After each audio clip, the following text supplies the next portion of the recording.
Assalamualaikum warahmatullahi wabarakatuh. Sahabat Cinta Islam Channel. Bulan Ramadan merupakan bulan yang sangat istimewa. Di bulan ini, Allah Subhanahu wa Ta'ala akan melipat gandakan pahala kebaikan setiap amal soleh yang kita lakukan.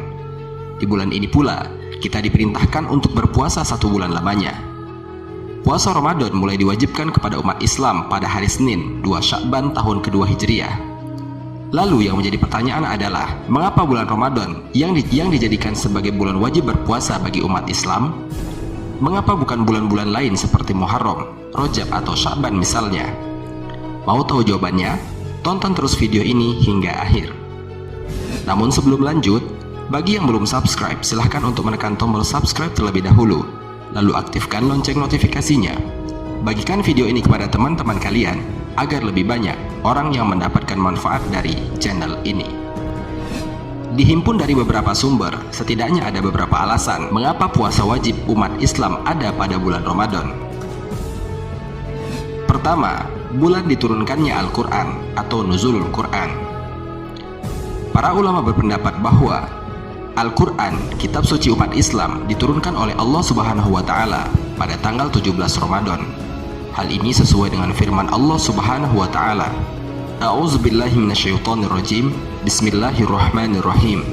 Syahrul Ramadan alladzi unzila fihi al-Qur'anu hudan lin-nasi wa bayyinatin minal huda wal furqan.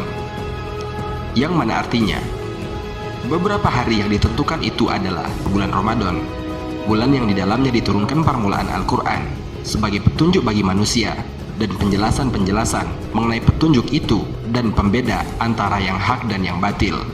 Al-Quran Surat Al-Baqarah ayat 185. Ayat di atas menjelaskan bahwa pada bulan Ramadan adalah waktu di mana Al-Quran diturunkan ke dunia. Selain Al-Quran, ternyata kitab-kitab agama samawi lainnya seperti Taurat, Zabur, dan Injil juga diturunkan pada bulan Ramadan. Maka tidak mengherankan jika sebagian ulama menyimpulkan bahwa alasan diwajibkannya puasa di bulan Ramadan adalah karena Al-Quran diturunkan pada bulan ke-9 dari kalender Hijriah itu. Kedua, malam kemuliaan atau Lailatul Qadar. Pada bulan Ramadan pula, Allah Subhanahu wa Ta'ala menurunkan Lailatul Qadar, salah satu malam di mana beribadah 1 kali pada malam itu lebih baik daripada beribadah 1000 bulan. Hal ini juga dijelaskan dalam Al-Quran, Surat Al-Qadar, ayat 1-5. A'udzubillahi minasyaitonirrajim. Bismillahirrahmanirrahim. Inna anzalnahu fi lailatul qadar, wa ma adraka ma lailatul qadar. Lailatul qadri khairum min alfi syahr. Tanazzalul malaikatu warruhu fiha biizni rabbihim min kulli amr. Salamun hiya hatta matla'il fajar. Shadaqallahul azim. Yang mana artinya, sesungguhnya kami telah menurunkannya Al-Quran pada malam Al-Qadar. Dan tahukah kamu apakah malam kemuliaan itu? Malam kemuliaan itu lebih baik daripada 1000 bulan. Pada malam itu turun para malaikat dan ruh Jibril dengan izin Tuhannya untuk mengatur semua urusan. Sejahteralah malam itu sampai terbit fajar. Al-Quran Surat Al-Qadar ayat 1-5. Hal ini juga diperkuat oleh hadis yang diriwayatkan oleh Imam Nasa'i bahwa Rasulullah SAW mengatakan kepada para sahabat, Ramadan telah mendatangi kalian, bulan yang penuh berkah. Allah memfardukan kepada kalian berpuasa pada bulan ini. Pada bulan ini terdapat 1 malam yang lebih baik daripada 1000 bulan. Siapa yang tidak memperoleh kebaikannya, maka terhalangi dari kebaikan. Hadis riwayat An-Nasa'i. Ketiga, umat Islam memenangkan Perang Badar. Merujuk kepada buku Perang Muhammad, Kisah Perjuangan dan Pertempuran Rasulullah, pada malam Jumat 17 Ramadan tahun kedua Hijriah, Nabi Muhammad SAW menyiapkan tentaranya untuk pertempuran Perang Badar esok harinya. Saat itu, jumlah pasukan muslim hanya sekitar 300 orang, sementara pasukan musuh mencapai 1000 orang dengan peralatan lengkap. Namun demikian, dengan pertolongan Allah, pasukan muslim bisa mengalahkan pasukan musuh, meski jumlah dan senjatanya tidak sebanding. Perang Badar menjadi penentu dakwah Islam ke depannya. Ada yang berpendapat, jika umat Islam pada saat itu kalah, maka kita tidak akan mendapati sejarah peradaban dan penyebaran Islam sampai saat ini.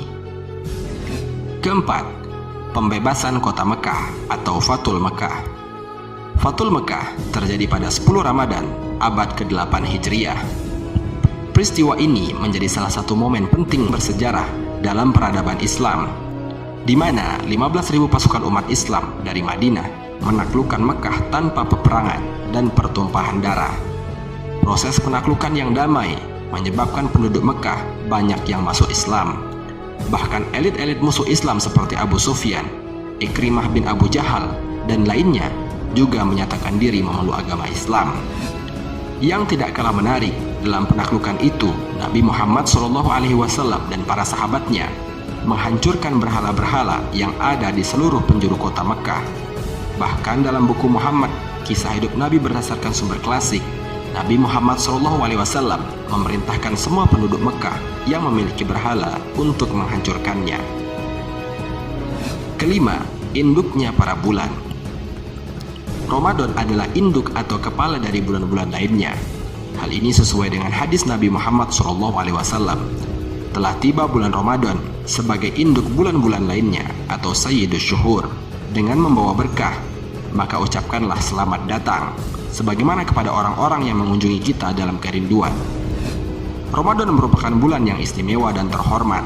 Sejak dulu Allah Subhanahu wa Ta'ala memuliakan bulan Ramadan, terutama dengan menurunkan kitab-kitab sucinya kepada para utusannya.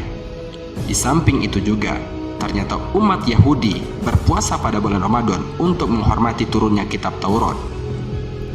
Begitu pula dengan umat Nasrani. Dahulu mereka berpuasa selama 1 bulan penuh pada bulan Ramadan. Terlepas dari semua itu, hanya Allah lah yang paling mengetahui secara jelas tentang alasan dan sebab mengapa puasa wajib bagi umat Islam jatuh pada bulan Ramadan.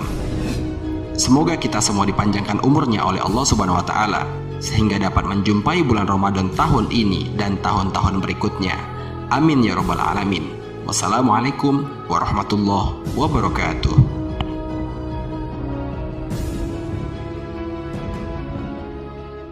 شكرا يا ربي شكرا